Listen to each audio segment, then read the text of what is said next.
बड़ा कुछ। तो रब करीम ने फरिश्तों से फरमाया कि वत्तखज़ल्लाहु इब्राहीम खलीला, इब्राहिम मेरा दोस्त है। तो फरिश्ते कहने लगे या अल्लाह जिसे इतना कुछ दिया जाए उसने दोस्त तो बनना ही होता है। अल्लाह करीम ने फरमाया जाओ आजमाइश कर लो। फरिश्ता इम्तिहान लेने पहुंच गया।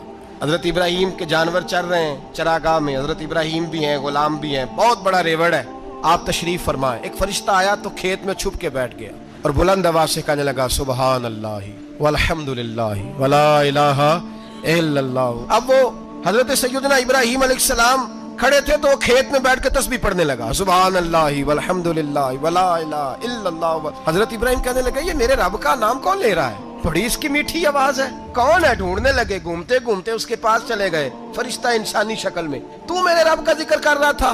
उसने कहा मैं ही कर रहा था। फरमाने लगे यार एक दफा फिर नहीं करता? तो कहने लगा इब्राहिम पहले तो मैं अपनी मर्जी से कर रहा था, तू कहता है तो पैसे लगेंगे, पैसे हैं तो कर देता हूँ। हजरत इब्राहिम कहने लगे बोल तू क्या लेगा?